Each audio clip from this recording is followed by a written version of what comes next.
Assalamualaikum warahmatullahi wabarakatuh. Apa kabar semuanya?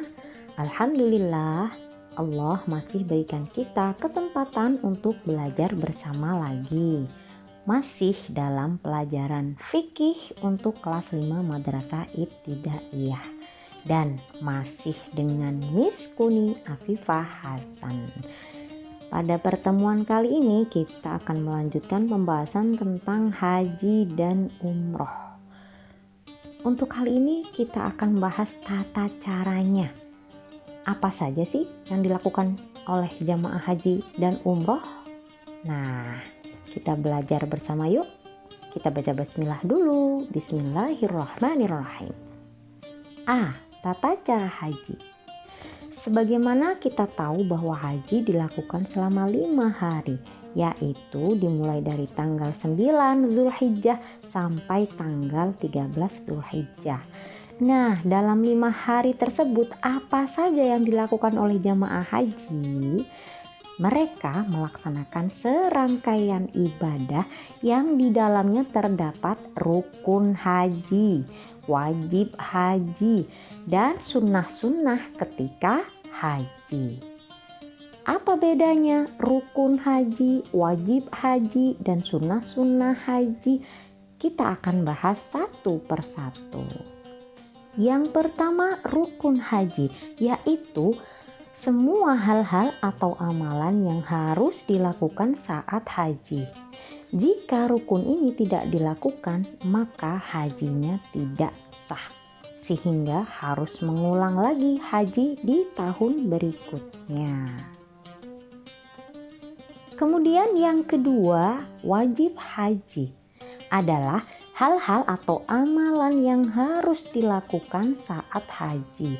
Tetapi jika terpaksa karena suatu alasan syar'i tidak bisa melakukan wajib haji, maka boleh diganti dengan dam dan hajinya tetap sah. Lalu apa itu dam? Dam itu adalah denda atau sanksi. Mengenai dam ini akan kita bahas secara khusus pada pembelajaran berikutnya, insya Allah. Jadi dalam ibadah haji dan umroh ada istilah rukun dan ada istilah wajib. Rukun dan wajib ini di dalam ibadah haji dan umroh adalah dua hal yang berbeda. Kemudian yang ketiga adalah sunnah-sunnah haji, yaitu segala hal atau amalan yang boleh dilakukan atau tidak dilakukan saat haji. Kalau dilakukan mendapat pahala, dan jika tidak dilakukan maka hajinya tetap sah. Nah anak-anak, itu tadi adalah perbedaan rukun haji, wajib haji, dan sunnah haji. Lalu apa saja sih rukun haji itu? Rukun haji ada 6. Yaitu 1 ihram, 2 wukuf di padang Arafah, 3 tawaf ifadah, 4 sa'i, 5 tahallul atau mencukur rambut, dan yang keenam yaitu tertib atau urut. Adapun wajib haji ada 7 macam. Yang pertama yaitu ihram dari miqat, kemudian yang kedua mabit di Muzdalifah, dan yang ketiga mabit di Mina. 4 melempar jumroh Aqobah, dan yang kelima melempar 3 jumroh yaitu jumroh Aqobah, Ula, dan Wusto. Yang keenam meninggalkan semua larangan selama haji. Nah, selama ibadah haji ada larangan-larangan yang tidak boleh dilanggar oleh semua jamaah haji. Tentang hal ini akan kita bahas di pembelajaran berikutnya insya Allah. Dan wajib haji yang ketujuh adalah tawaf wada. Adapun sunnah-sunnah haji adalah sebagai berikut: 1 mandi ihram, sholat sunnah ihram, tawaf qudum atau tawaf selamat datang Ka'bah. Yang keempat memperbanyak bacaan talbiyah yaitu labbaik Allahumma labbaik dan seterusnya. Yang kelima yaitu melaksanakan haji dengan cara ifrad. Ini akan kita terangkan pada pembelajaran berikutnya juga. Dan yang terakhir masuk ke dalam Ka'bah. Nah yang terakhir ini sepertinya agak sulit ya, karena tidak semua orang saat ini diizinkan masuk dalam Ka'bah.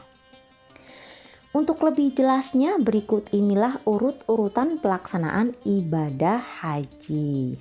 Ada 14 nomor. Yang pertama, mandi ihram, wudu, merapikan rambut, memotong kuku dan lain-lain, yang semuanya ini adalah sunnah, boleh dilakukan, boleh tidak. Dan dilakukannya itu boleh pada tanggal 8 Dzulhijjah sore atau 9 Dzulhijjah dini hari. Nah, kemudian setelah itu yang kedua, memakai pakaian ihram. Ini harus baik untuk laki-laki atau perempuan.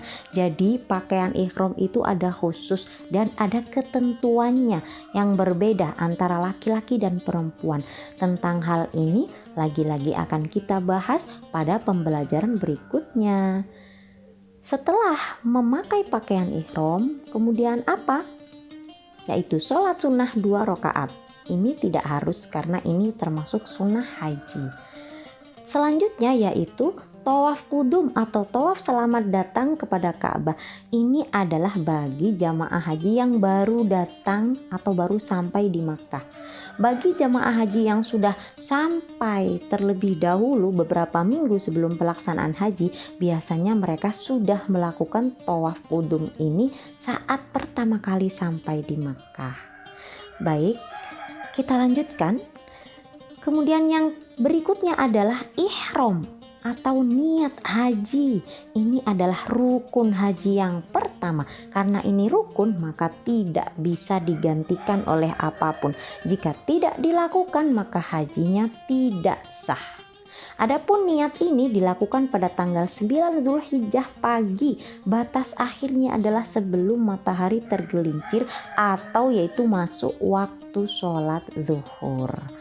Nah, kalian tahu ihram atau niat haji ini ada tempat khusus loh. Jadi tidak dilakukan di sembarang tempat.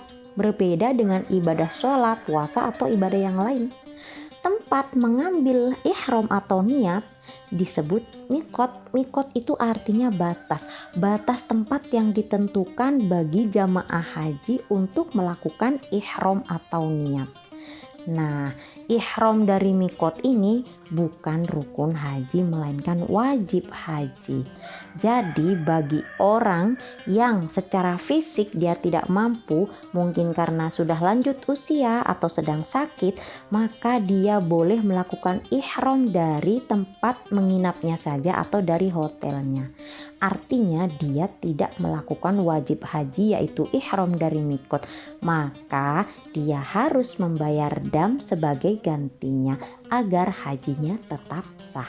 Bagaimana? Apakah kalian sudah paham perbedaan ihram dan ihram dari mikot? Baik, kita lanjutkan. Yang keenam yaitu wukuf di Padang Arafah. Ini adalah rukun haji yang kedua. Karena rukun ini tidak bisa diganti oleh apapun. Semua jamaah haji harus melaksanakan wukuf pada waktu yang sama, yaitu pada tanggal 9 Dzulhijjah, dimulai dari waktu zuhur atau siang sampai sore menjelang maghrib. Apa yang dilakukan jamaah haji selama wukuf? Banyak. Mereka bisa berzikir, membaca Al-Quran, atau membaca sholawat, atau membaca talbiyah, berdoa, dan lain sebagainya. Jika dalam keadaan lelah pun diperbolehkan untuk istirahat sejenak atau tidur ya, tidak masalah. Dan berikutnya, setelah wukuf di Arafah, semua jamaah haji menuju Muzdalifah untuk bermalam di sana atau disebut mabit di Muzdalifah. Ini adalah wajib haji. Jadi boleh diganti dengan dam bagi orang yang terpaksa tidak mampu melakukannya. Bermalam di Muzdalifah ini tidak semalaman penuh, hanya sekitar 2 atau 3 jam saja, yaitu mulai jam 12 malam sampai dini hari. Apa yang dilakukan jamaah haji pada saat di Muzdalifah? Mereka mencari kerikil untuk dipakai melempar jumroh nanti saat berada di Mina. Berapa banyak kerikil yang harus dikumpulkan? Yang dibutuhkan sekitar 21 kerikil, tetapi untuk berjaga-jaga biasanya dianjurkan mencari kerikil sekitar 70 butir. Dan semua jamaah haji sudah disiapkan kantong untuk membawa kerikil tersebut. Nah, jika sudah, Maka berikutnya jamaah haji melanjutkan perjalanan mereka menuju Mina. Itu sekitar jam 3 malam atau dini hari. Mereka melanjutkan bermalamnya di Mina sampai waktu subuh. Setelah sholat subuh mereka melakukan melempar jumroh akobah. Nah, bermalam di Mina dan melempar jumroh akobah ini juga wajib haji, bukan rukun haji. Nah, jumroh akobah ini dilempar dengan kerikil yang tadi dikumpulkan di Musdalifah sebanyak 7 kali lemparan. 7 lemparan ini semuanya harus dilempar dengan cara mengucapkan Bismillah, Allahu Akbar, kemudian lempar kerikilnya sampai mengenai dinding jumrohnya. Jadi jumroh itu mirip sebuah monumen yang punya dinding, dan sebuah lemparannya dianggap sah jika sudah mengenai tembok jumrohnya. Jika tidak mengenai tembok atau dindingnya maka tidak dianggap sah, tidak terhitung. Kalian sudah mengerti? Baiklah, kita lanjutkan. Setelah selesai melempar jumroh akobah, jamaah haji kemudian juga melanjutkan melempar jumroh yang lain, yaitu jumroh ula dan jumroh wusto, dan ditambah jumroh akobah lagi. 3 jumroh ini masing-masing dilempar 7 kali kerikil sehingga jumlah semuanya 21 lemparan. Dan ini biasanya tidak selesai dalam 1 hari, bisa 2 hari, bisa 3 hari, tergantung dari kemampuan fisik masing-masing jamaah haji. Nah, jika sudah selesai melakukan jumroh tiga-tiganya, maka selanjutnya nomor 11 yaitu menuju Masjidil Haram untuk melakukan tawaf ifadah. Tawaf ifadah ini tawaf rukun, jadi tidak bisa diganti oleh apapun ya. Tawaf adalah memutari Ka'bah. Ka'bah berada di dalam Masjidil Haram. Memutari Ka'bahnya sebanyak 7 kali. Tentang syarat-syarat tawaf ini akan kita bahas nanti di pertemuan berikutnya. Yang jelas saat tawaf ini jamaah haji harus menjaga wudhunya, tidak boleh batal wudhunya karena tawaf itu harus suci dari hadas. Kemudian setelah selesai tawaf, yang ke-12 adalah melaksanakan sa'i, yaitu berlari-lari kecil dari bukit Safa dan Marwah. Tempat sa'i ini tidak jauh dari tempat tawaf, masih di dalam Masjidil Haram. Dan sa'i ini dilakukan juga 7 kali. Kalau sa'i ini tidak harus menjaga wudhu, jadi seandainya wudhunya batal pun tidak masalah. Sa'i termasuk rukun haji, jadi tidak boleh digantikan oleh apapun. Nah, yang ke-13 adalah tahallul. Ini adalah tanda bahwa haji sudah selesai dilakukan semuanya. Ditandai dengan mencukur rambut minimal sebanyak 3 helai rambut. Ini yang disebut tahallul.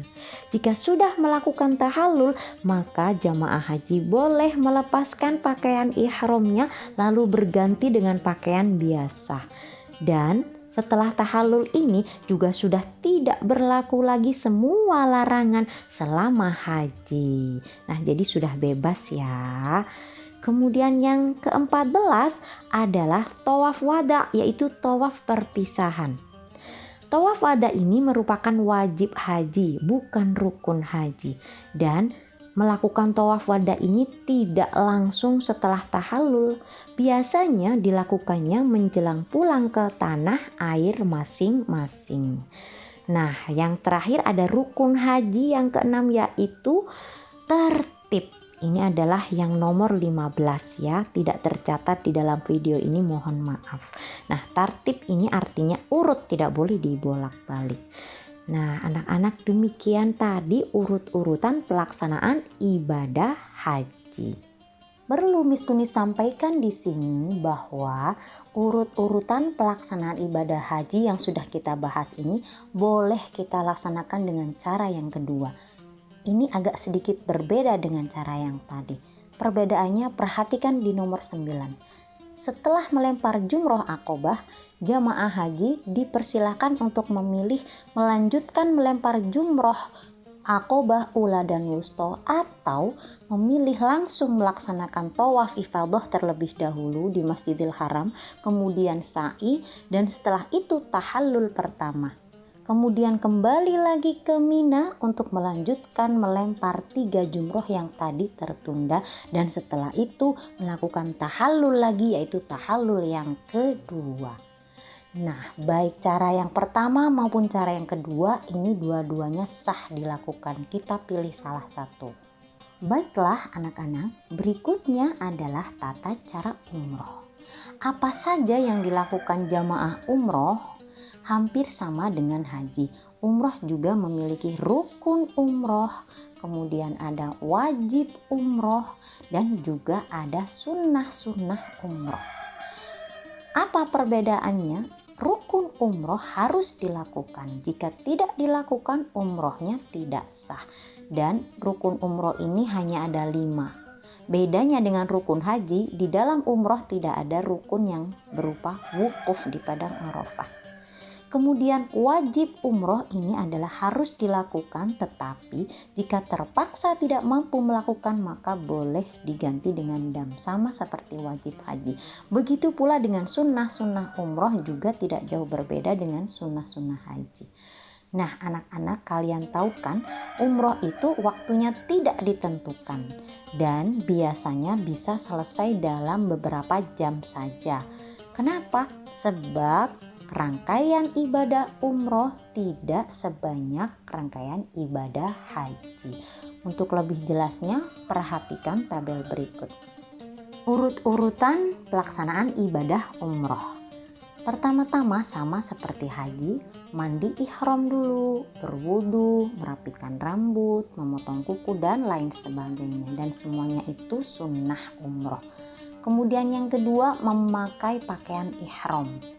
Yang ketiga, sholat sunnah 2 rakaat dan dilanjut dengan tawaf qudum, ini bagi yang belum melaksanakan tawaf qudum. Setelah itu jamaah umroh semuanya melakukan ihram atau niat. Ini adalah rukun umroh yang pertama.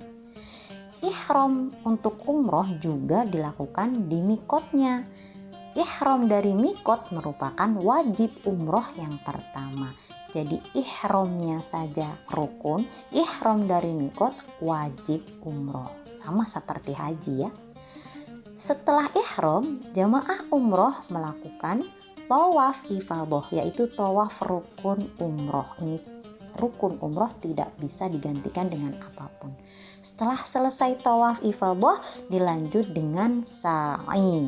Sama ya seperti haji. Dan kemudian ditutup dengan tahallul, yaitu mencukur rambut minimal 3 helai. Yang terakhir adalah tertib atau urut, tidak boleh dibolak-balik. Nah anak-anak, itulah urut-urutan pelaksanaan ibadah umroh.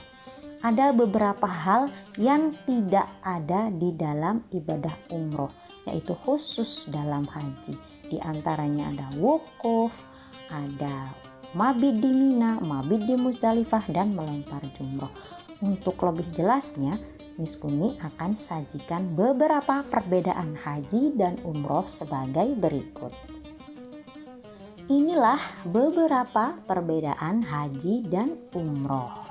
Yang pertama yaitu berbeda waktunya.